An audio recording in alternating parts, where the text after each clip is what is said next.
La clase de hoy se titula Reducción catalítica de alquenos o hidrogenación de alquenos. Esta reacción se ve en el tema de obtención de alcanos o en el tema de propiedades químicas de alquenos. ¿Por qué se le llama reducción catalítica? Primero tenemos que entender lo que es reducción en química orgánica, porque catalítica ya sabemos que es porque se utiliza un catalizador metálico. Así que empezaremos la explicación de este tema definiendo lo que es reducción y oxidación en química orgánica. La reducción, primero en química inorgánica, es sinónimo de ganancia de electrones, pero en una molécula orgánica ocurre reducción al añadir hidrógenos o remover heteroátomos como oxígeno, azufre, nitrógeno o halógenos. Fijemos la atención en la parte que dice añadir hidrógenos a las moléculas orgánicas. Eso sería una reducción.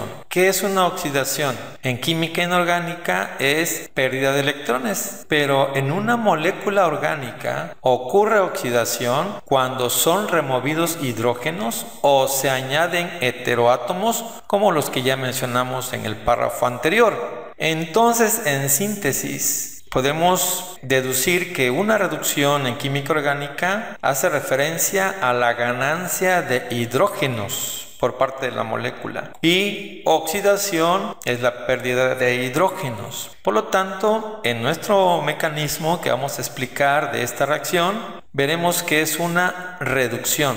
Aquí tenemos la reacción directa de la reducción catalítica de alquenos o hidrogenación de alquenos. Tenemos aquí el ejemplo del eteno más dos átomos de hidrógeno van a adicionarse. Realmente es una reacción de adición. Los átomos de hidrógeno se adicionan al doble enlace, quedando un enlace sencillo entre carbono y carbono, y los hidrógenos se van a adicionar uno a cada carbono de la molécula, quedando CH3 y CH3, que esto sería un etano.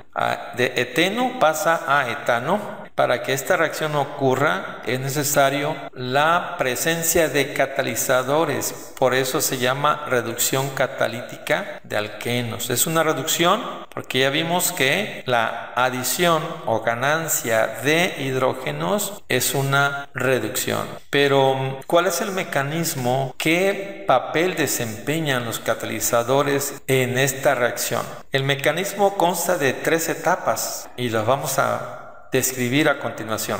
En la primera etapa de este mecanismo, las moléculas de hidrógeno y alqueno se absorben sobre la superficie del metal. En esta fase se rompen los enlaces hidrógeno-hidrógeno y carbono-doble enlace carbono, formándose nuevos enlaces con el catalizador metálico. Aquí dice absorben, eso significa que las moléculas se van a depositar en la superficie del catalizador. Aquí tenemos el catalizador metálico. El papel de este catalizador es proporcionar electrones para que se lleve a cabo la ruptura de los enlaces hidrógeno-hidrógeno y carbono-carbono. Estos electrones son proporcionados por los metales porque tienen electrones libres que pueden ceder en reacciones como estas. Vamos a ver entonces cómo ocurre la absorción primero de los átomos de hidrógeno. Aquí tenemos 2 átomos de hidrógeno formando la molécula de hidrógeno.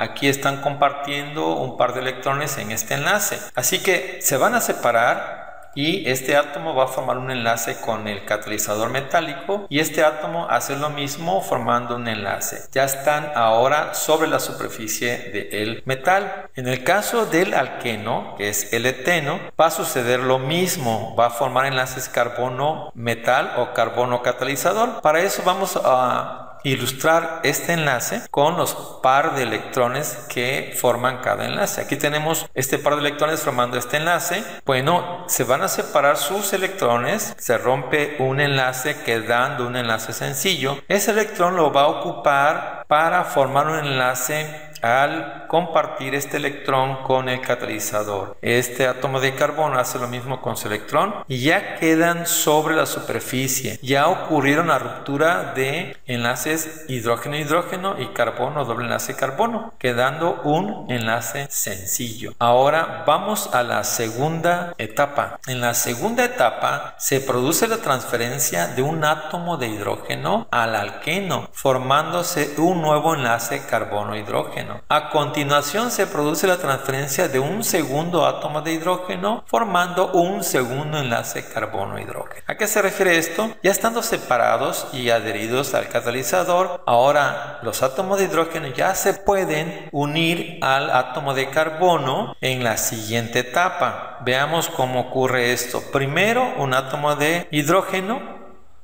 va a unirse a un carbono utilizando el electrón que contenía aquí o que está donando el catalizador. El otro átomo de hidrógeno hace lo mismo. Va a formar un enlace con el siguiente carbono utilizando este electrón del catalizador. Estos electrones que se dio el catalizador realmente los recuperaron cuando los hidrógenos dejan su electrón en la superficie. Así que no hay pérdida de electrones por parte del catalizador, simplemente sirvió para romper los enlaces y se formaron nuevos enlaces. Prácticamente ya tengo al alcano, como podemos ver aquí hay un enlace sencillo. Vamos entonces a la etapa final o tercera etapa. Roto los enlaces carbono-metal, como ya vimos, la nueva molécula de alcano se desprende de la superficie del catalizador. Vean que ya no está unido al catalizador porque ya formó enlaces carbono-hidrógeno, dando lugar al alcano, que en este caso es el etano, proveniente del eteno. Los alquenos tienen hibridación sp2 y sus moléculas tienen una geometría plana. Sin embargo, ahora al cambiar a un alcano, cambia la hibridación de los carbonos a sp3, lo que va a originar una geometría tetraédrica de los átomos de carbono tridimensional. Aquí la podemos ver ahora cómo queda la geometría de la molécula de este alcano, que en este caso es el etano. Vemos que los hidrógenos, hay dos hidrógenos que quedan hacia atrás, estos quedan hacia adelante y estos quedan en el mismo plano. Por lo tanto, ya quedó la molécula de alcano y ahora sí se separa de la superficie, obteniendo ya finalmente el producto de esta reacción, que es transformar el eteno en etano. Y así es como ocurre el mecanismo de la reacción que vimos llamada reducción catalítica de alquenos o hidrogenación de alquenos.